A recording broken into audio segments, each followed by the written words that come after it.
Welcome back to another episode of the Frustrated CEO podcast. My name is Patrick Lyons. I am one of your co-hosts for this thing we've been doing, now for 80-something episodes. I don't know where the time went, but I'm here with one of my co-hosts, Patsy Feeman. Patsy, welcome to you. How are you today? I'm well. Good to be here with Mark and you.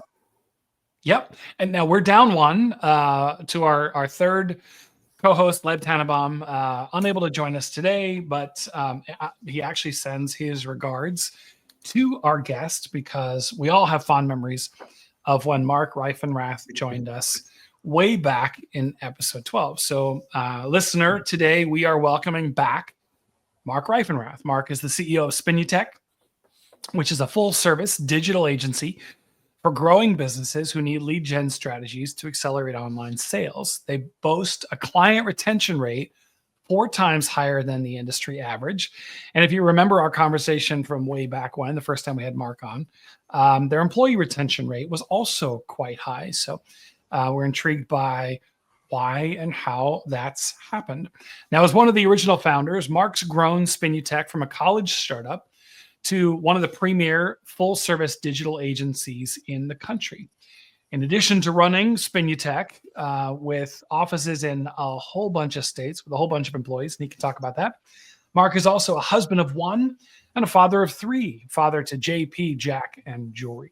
Mark is an avid outdoorsman, and most importantly, I think this is what he's most proud of, he is owner of the esteemed title, Most Downloaded Episode in the history of our podcast. So, right? That's why it was just time to get Mark back on. Now, if you haven't listened to our first interview with Mark way back in episode 12, make sure you do that so that when you meet the millions of other people who have listened, you won't be shut out of that conversation. In all seriousness, Mark, welcome back to the Frustrated CEO podcast. Thank you so much. It's great to come back, and you know, lots happened in the last 3 years, and it'll be fun to kind of reflect and talk about what's changed.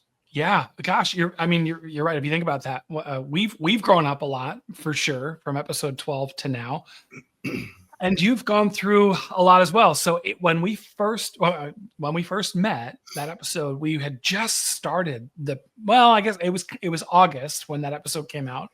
So we were a handful of months into the pandemic. You had just undertaken a merger and acquisition, early stages of the pandemic. At the time, you went from full office, everybody in one place, to full remote.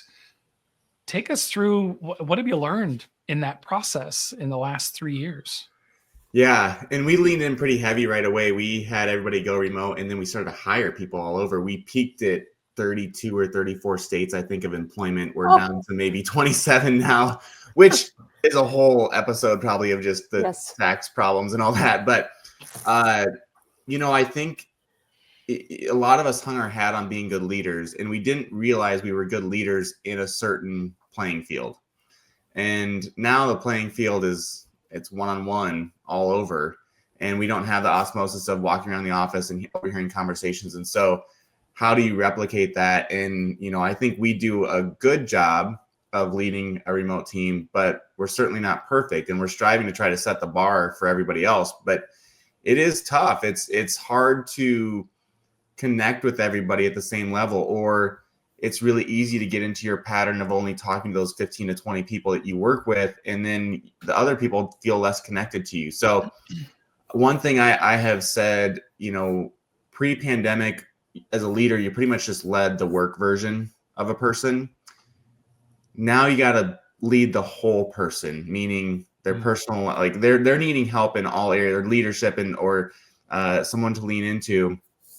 And it also requires you as a leader to be vulnerable too, and open up about your personal life. And when you do that, that's going to help. So I think there's so many lessons to be learned. And again, I know I'm still trying to figure it out, as are many leaders, because this world has changed for the foreseeable future.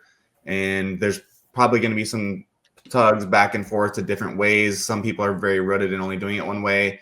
I'm of the opinion we need to meet our people where they want to be, and try to make sure we're retaining the best talent and growing the best talent and attracting it. And so, you know, it's a fluid conversation, I would say.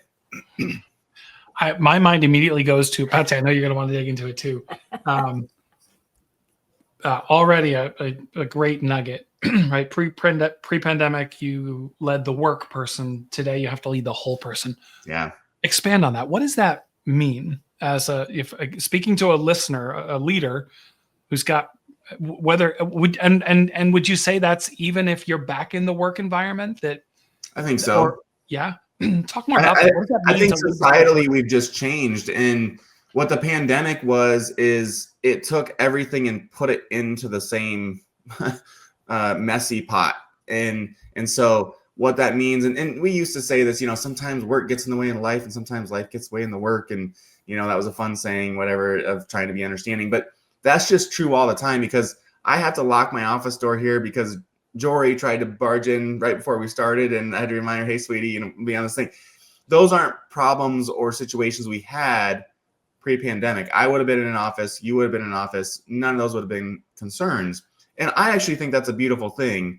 And so me being vulnerable and not apologizing for just life as a leader is empowering others to not feel bad about the same thing when their dog walks through the background. Oh, sorry, my dog.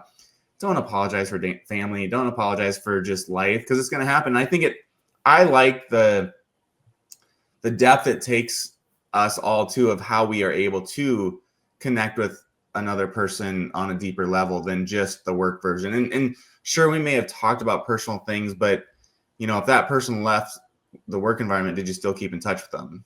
And in this environment, I think people are building, oddly, in certain situations, deeper bonds and connections because they're experiencing things on the same way. And so I just think it's important. And if as a leader, you're able to be vulnerable, it does change that too. And I would hope that it would make you be in a better position to lead that person to more greatness and maybe push them beyond, because they see your vulnerabilities, you see theirs, and they're willing to maybe go a little bit harder for you.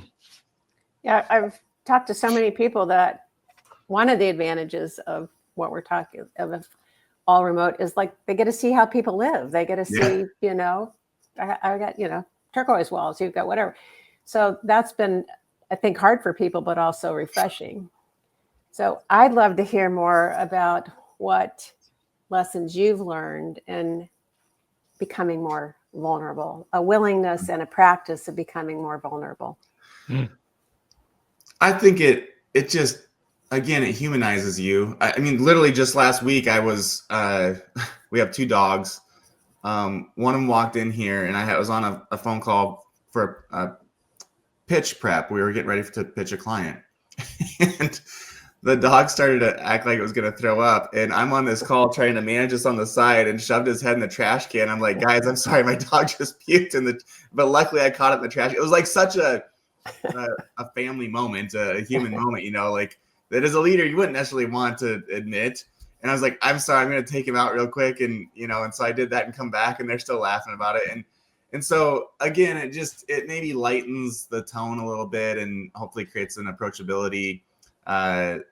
Whereas I think some people may be embarrassed to let some of those moments enter into their work version of themselves. I'm pretty much the same, work, personal, whatever. So this was an easy transition for me, but I think that there's so many gains and opportunities that you get out of just being vulnerable and just be who you are. Like, we don't need to have a work version and a home version. The fear-based leadership is well outdated. And I think sometimes people try to put on a shell when they went to work of, I have to act this way, present this way in order to be a leader. And I think you can lead authentically with who you are and not try to change that version a little bit. That feels like one of the better benefits coming out of the pandemic is like we had these hard lines between my work persona and my personal persona. And, like our cell phones have been really blurring that line forever because I'm available 24/7 and I can easily check work on my personal time. And I can, likewise, I can check personal things when I'm at work. But to me, the whether it's the blurring or the elimination of that line through the pandemic, I welcome it. And to your point, I think where leaders have embraced that I think it's given their people permission to be more authentic. And I think that, I don't know, you tell me, was there anybody that maybe on the team that struggled with that? That's, I think so. Definitely. I mean, you see people that are afraid, or not afraid. They're to work. They have to go to the office, or they still have to dress a certain way, and so they've it's. I remember one of my first jobs, first internships actually. I never really had too many real jobs before this, but you had to wear a dress shirt and a tie, and all the people in this. It was an old printing company, and they were in suits and everything all day, and at some point you have this feeling of, I have to have that on to work. And I felt naked if I wasn't dressed that way and went to work there on a weekend or something. It felt inappropriate and wrong. And like, I might not be able to produce, from my computer if I'm wearing a t-shirt. And so I think that's the same thing as people just get baked into a way of working, and it's hard to shift that. But being adaptable as a leader is very important, because another thing I've said is the playbook that we use to lead pre-pandemic, those plays don't work anymore. So I think there are some leaders that are trying to force their leadership to the way it was.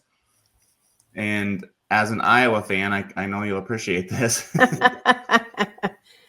Sometimes you got to change the offensive coordinator in your head to try some different plays out and, get different results. And so that can be tough for some leaders, and I totally can get it and relate. I've had to, reinvent myself from that perspective a few times, of just getting rid of some old habits or ways of thinking and being more understanding or more open to different ideas and concepts. And so I love, you need a new playbook. We need new playbooks if we're the leaders. We need new playbooks if we're running an organization. What are some, lessons our audience could take away from how do you create your own playbook? So, we went fully remote basically when the pandemic happened. We did. So I think when we first talked, we probably still had 5 offices. We have 3 today. We got rid of Denver and Chicago because nobody was going to them, and that's really expensive. So instead of just saying, well, we're just going to push that money to the bottom line, we reinvested some of it into bringing the teams together and saying, how do we create the human connection? When you have somebody on your team that you work with, one in California, one in Connecticut, and Massachusetts, Florida, Texas. I mean, they're all over, right? So the first year post that, we took some of that money and we had each functional team. We have 19 functional teams, SEO, paid search, on and on. We let each team come together in person for 2.5 days, I believe. And huge success, rave reviews. Please let us do it again. Please let us do it again. And the one miss with that was that team was the only one who benefited in isolation. There was no cross-pollination of what energy was built there carried forward to other teams. And they all had that in isolation, which was still really, really good and better than it was. And that lit a fire that lasted for a while.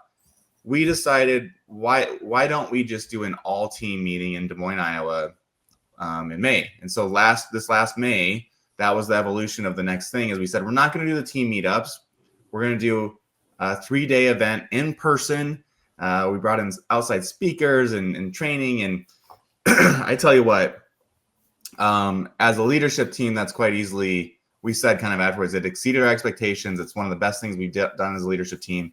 And it wasn't anything crazy. It's not like we had to do crazy. I mean, it was a lot of work, but it's not like we had to do, a big pyro show to get people excited. They brought their authentic selves and showed up, leaned in, and there's so many great stories from that of people sharing. I mean, the other thing I was going to say earlier is, you're not leading if you haven't cried with some of your coworkers. And, I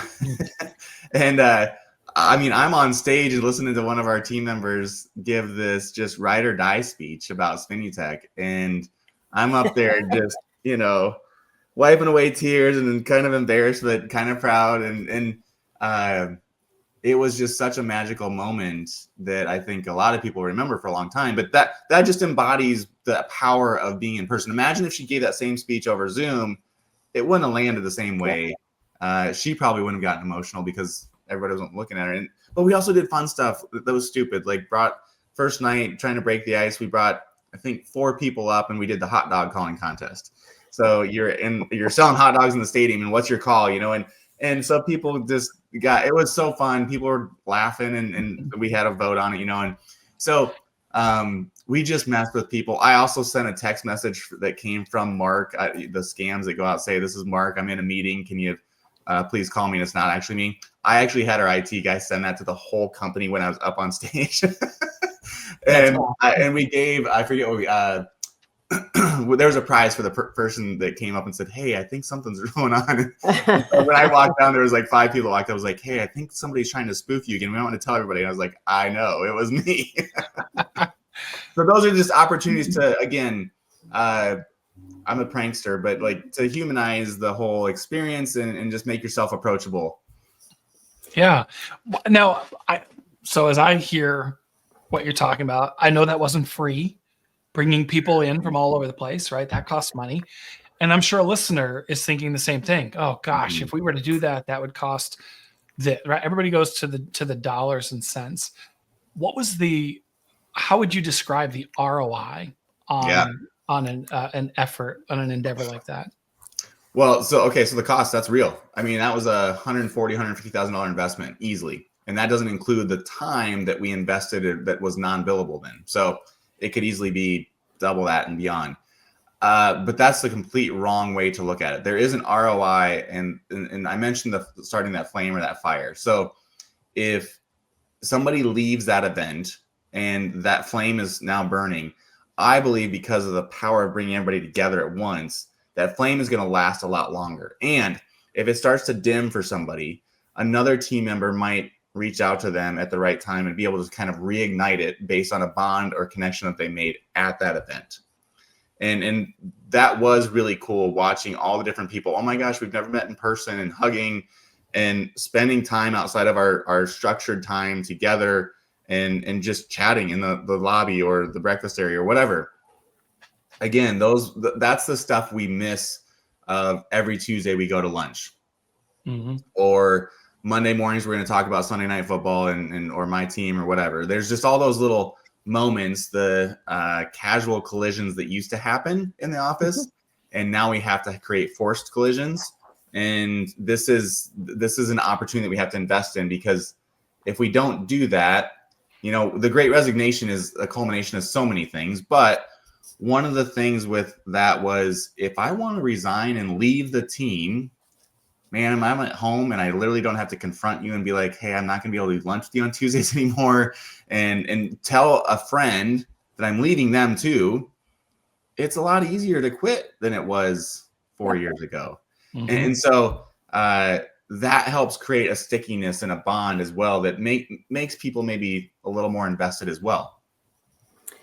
And so then how you're talking about, the flame that would get ignited in me by coming to, an all company gathering. And then I go back to Florida, Portland, Oregon. And how do you then, so that's me and my teammates. How do you keep that going, in team meetings and kind of collaboration? Do you build it in? Do you kind of weave that in?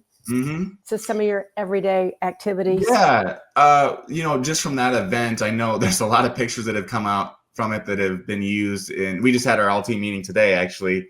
And there's a picture from me up on stage. And there's been a lot of those, both, I'll say, professional, but then also the casual or in the moment ones and candid ones. And so, yes, that's absolutely been used. But we also had you're going to ask me what the theme was, and I'm going to forget it right now. But we had a theme for the event in Own Your Impact. And that definitely carried forward for quite a while. A lot of the exercises that we had the team members do were wrapped around that, and then kind of outlined some stuff they could do when they got home. So it wasn't just a big rah-rah. There was, we our first core values, we get better every day. And so there was a get better component. There was an educational growth opportunity. And again, there was a lot of good things that came from that, that I'm sure there's the impact of that is beyond what I could even see because we're remote, but also just each team, using it in different ways. So I think there's some lessons learned. We're going to do it again next year. We, one of the leaders called up people after each session and said, hey, what did you just learn? And had them come to stage. And the feedback afterwards, there were some people said, if I would have gotten called up, I would have been mortified. And so I think we tend to have a lot of introverts, and that's something you don't know about somebody because you just talk to them on Zoom. You assume they're all like me and talk to anybody. But knowing that, okay, well, maybe we need to kind of make sure we're setting some things up for not making somebody feel uncomfortable in that environment. I just when we had you back on, you harkened back. You said to get better every day. There was some real gold. Again, I've already said it, but listener, if you're meeting Mark for the first time in this episode, you have to go back and re-listen to episode 12. There was so much gold in that.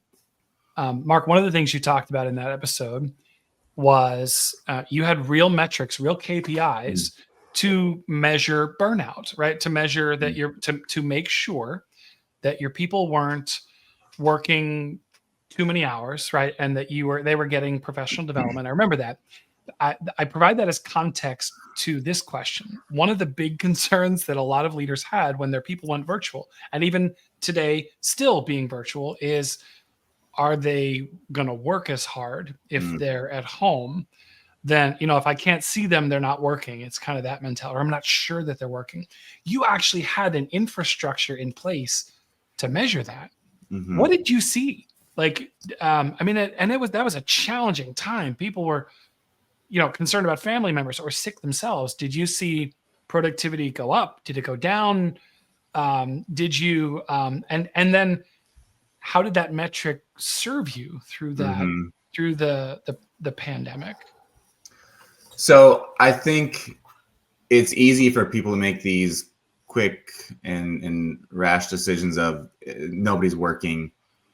I'm of the belief that people are people, and what it did is there was certain people that knew how to skate by in the office, and and that still just happens remotely. And so I do think some people are more built and structured for a remote environment than others. We've had some turnover of younger individuals that are single that are actually wanting to go to an environment in an office. I'm never going to meet my future spouse if I'm not meeting new people, new friends that are going to get me interested in doing friends. And when I heard that, I was like, well, that makes a lot of sense. Also, we can't solve for it.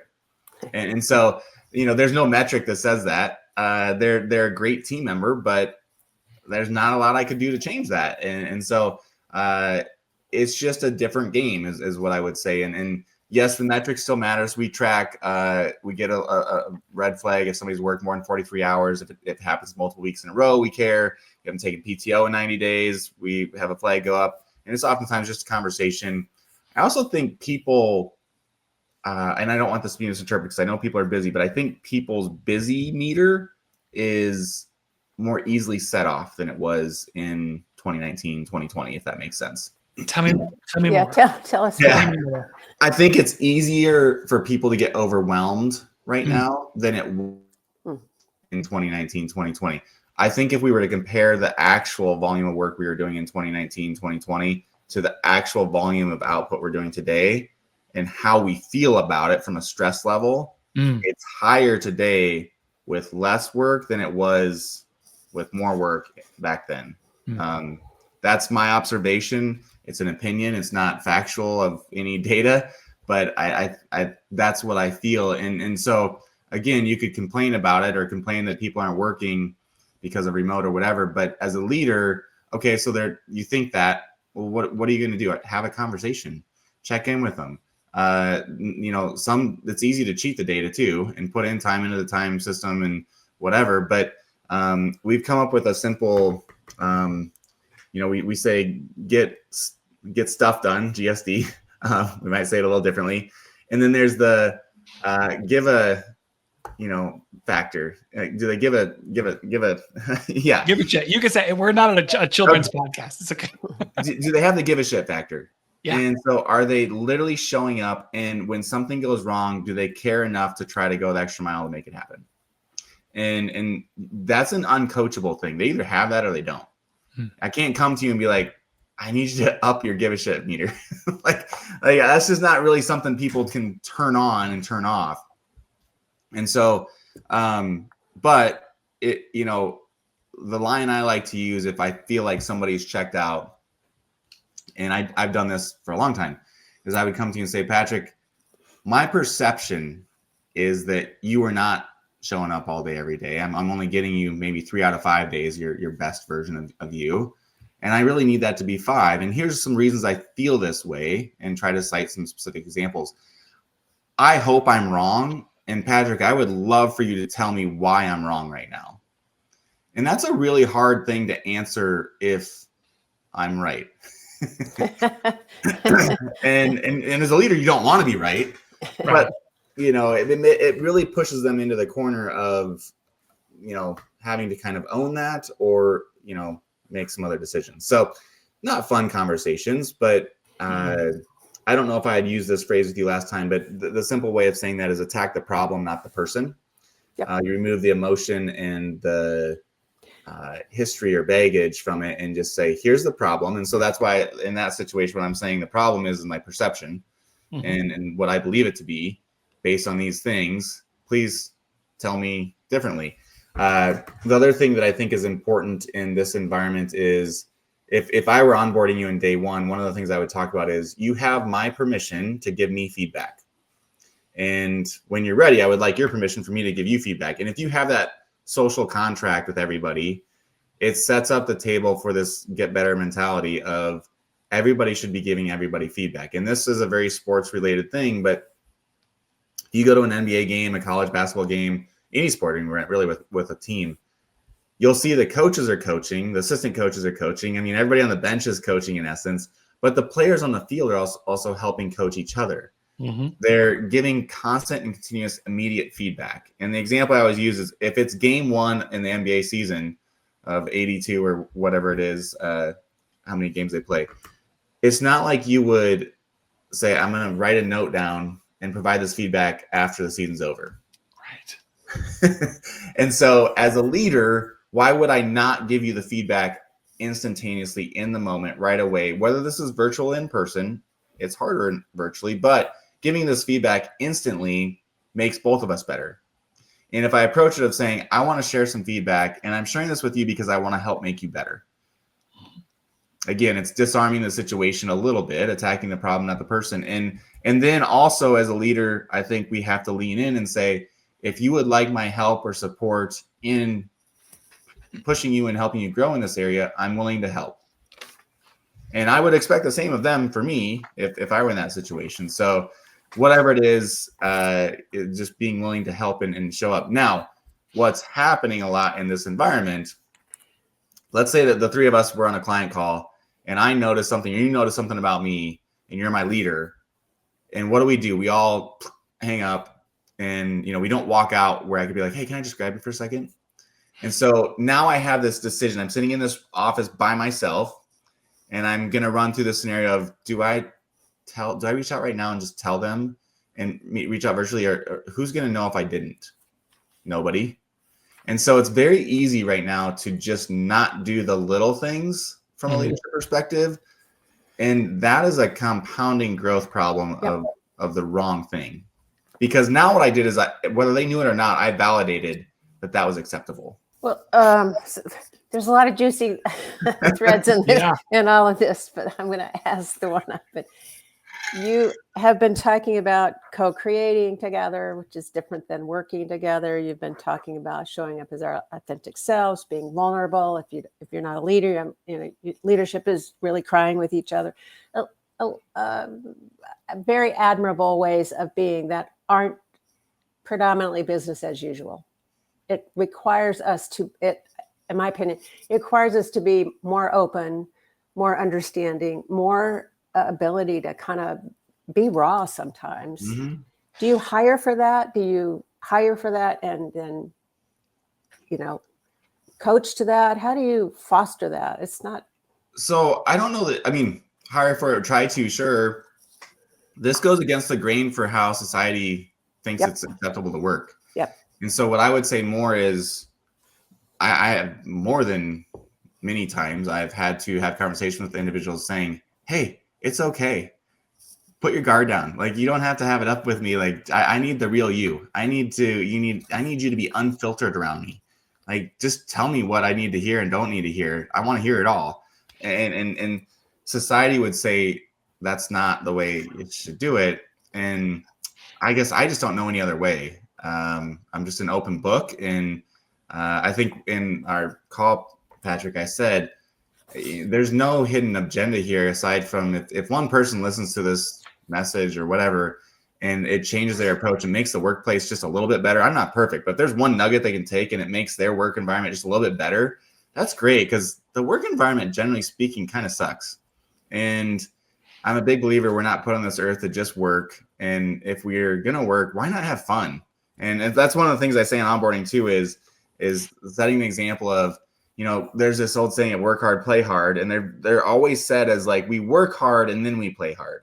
It's a if and then and everything. And I said, well, why can't we work hard and play hard all at once? Because if I'm having fun while doing hard work or stressful work, it's going to make it a little less stressful. And I may have shared this story in the last one. It's still good. During the December of 2020, we had to go to a final pitch in Dallas. Going through the Dallas DFW during the pandemic was a crazy, crazy scene. But we had to wear masks and check in and everything. And we used to listen to, from The Office, they listened to the song Dwight Schrute did before. I'm blanking on the song. But anyways, the song that they would listen to before sales calls. And we would always do that in person before we went on pitches. And so we hadn't been together for a while. And a coworker and I get on the elevator, and I had it queued on my phone. And I hit play. Well, a third party walked in and got on the elevator too. And he looks at me like, dude, are you going to turn it off? Like, there was unspoken, like, dude. And I just smiled at him and let it keep playing. And then I had the thought, what if this guy's in our meeting? That would be awkward. He got off on the next floor and wasn't. He's like, what if he would have been in our meeting? I'm like, would have made a great story, wouldn't it? The reason I'm telling this is because when we had fun in that moment, we were walking into an extremely high pressure situation. We got to win. Everything's on the line here. Final pitch. But we walked in with a smile, lighthearted, that, in my opinion, lowered the pressure of the whole situation. And I've told that story to a lot of people at Spinutech to show I can be the one to do that and lead by that example. I used to do that in the office way more. I showed up in July in my Buddy the Elf costume, or I have a Woody from Toy Story costume. And so, those stories still get told, but which I love, because it showcases that you can have fun while doing hard things, stressful things. And to me, you're going to be more productive and happier about doing that. So sorry, that was a long tangent on that, but I think it's an important way to view the world. I think it's a great example of living and being your authentic self. Yes. That, those, you just described the flavors of Mark, right? Yes. I love it.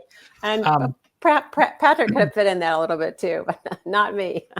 I was actually thinking, I wonder if I can show up in a Zoom call, or maybe show up in one of these podcast interviews in a costume of some kind. Well, I'll have to see what I can do. Okay, so Mark, one of the things that we do with our clients, we focus a lot on strategic alignment, right? Like, meaning, how do you get an executive team, a leadership team, fully aligned and pulling in one direction, having each other's backs? And the reason we focus on that so much is our belief is good luck executing a strategic plan if your leadership team isn't fully aligned, right? If they will go separate ways and divide the organization with them. So much of our conversations with you have centered on culture and the people, but you've done some pretty strategic things. You've accomplished some pretty visionary things, right? The merger and acquisition, going fully virtual. How do you create that strategic alignment? How do you get there with your team? So this is I'll be vulnerable with you. This is a really good topic, because one of the things that we've struggled with is, I am a visionary, so I've got a lot of ideas every single day. 19 of them are bad. One of them is okay that can turn into a good idea from the team. I used to say those ideas and the team would take them, implement them, and make them better. And we've struggled with that. A lot of the ideas have not turned into an outcome or been implemented.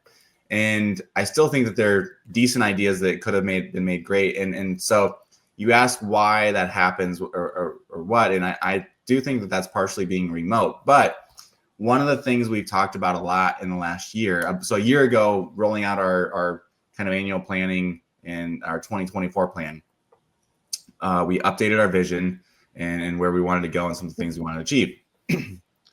And the key word in all of that was we need to activate the vision. And so I think that has been something that a lot of people have struggled with is they have the strategic plan, but you spin your wheels. And we did these little easy things, but the big things aren't really happening and we're not really moving the needle. Some of that's market conditions and it's been a weird environment, but we can still make big things happen. And so activating the vision became a big theme. And I saw some of our functional teams, for example, Mac on the account team, she built her own deck and said, this is how the account team is going to activate the vision, and took specific things from the deck I presented and applied it to her team specifically. And I was clear with the team, a vision isn't a prescriptive, here's where we want to go. I'm pointing to where we want to go, but I'm not going to tell you how to get there. Because the visionary should not tell, I'm going to get you lost. I'm going to send a lot of smoke screens in the wrong directions. Not intentionally, but as a visionary, I'm just going to, I'm going to have a lot of duct tape and toothpicks and stuff that, and so I want them to fill in the blanks to do it better and put their own signature on it. And we saw some great movement with that, but it's still, we have to kind of keep pushing on that because this is a nature of the environment right now. And there's so many distractions. There's just this year, for our business, a verbal confirm. If we gave you a proposal and you said, Mark, we're gonna go forward with this, and we leave the meeting, we're like, all right, verbal confirm. Now we just gotta get the MSA signed and SOW signed, and then we'll start moving the mouse. That used to take 2 to 4 weeks for somebody to sign. Pretty quick.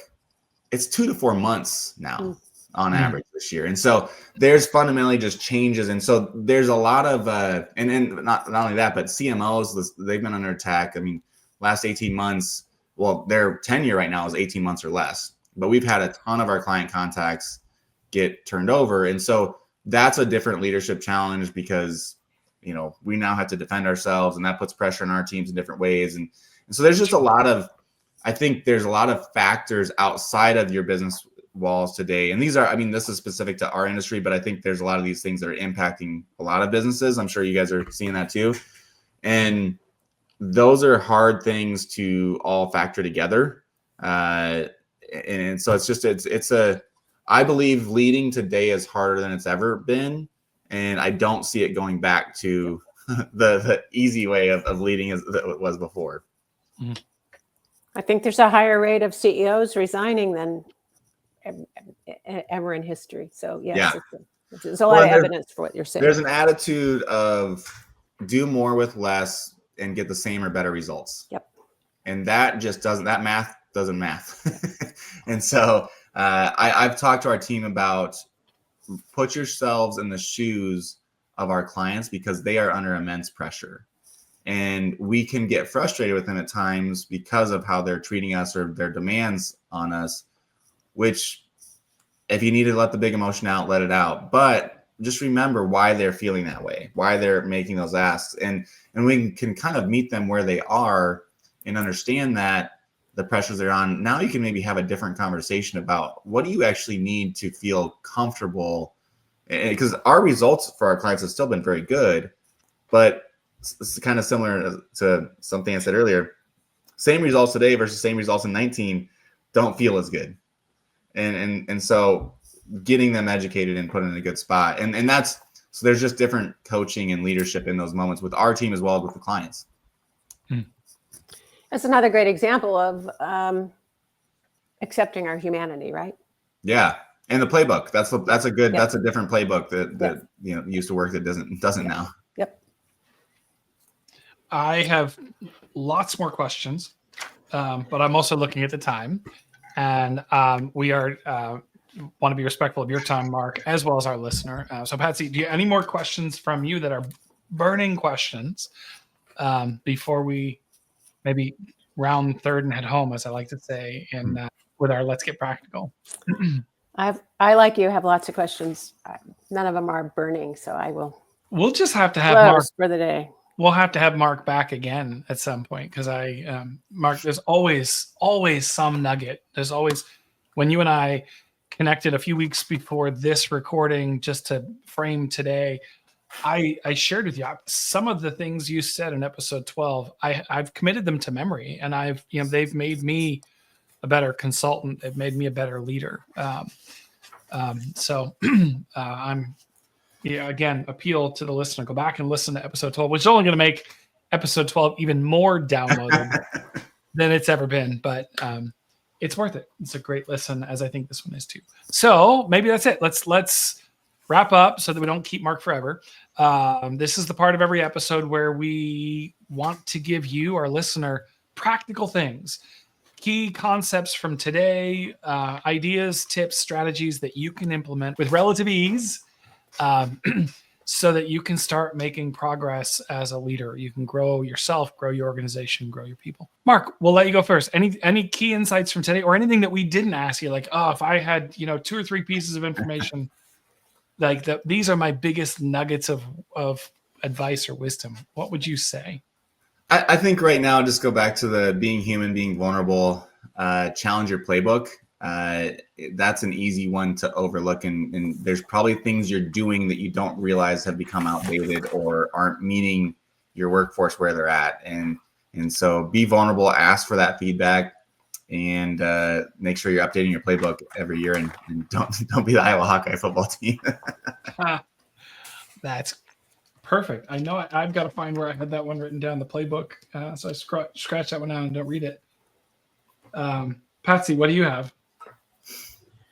Well, a summary of many things you've said, Mark, and that is know your purpose, live your purpose. Almost everything you say comes from your purpose and how you live it. So that's one I would say. And another is attack the problem, not the person. I don't think we can say that enough. Yes. I think, Patrick, you should add in the notes the dialogue that Mark gave us for how we do that. And I loved the work can be fun and fun can be work. Yep. Lead by example. Awesome. All right, I'll go, and then we'll circle back around and see who else, if anyone wants to add anything. Mark, I love the concept you said pretty early on that, like, pre-pandemic, you led the work person, but today, be cognizant of the fact that you have to lead the whole person, right? So connect with your people on a deeper level than perhaps you have before. I loved it's simple, like setting the social contract of feedback up front. So yeah, it sets the context, sets the stage, and it makes it easier and facilitates an environment of continuous feedback that ultimately makes everyone better. I thought how you explained that was really good.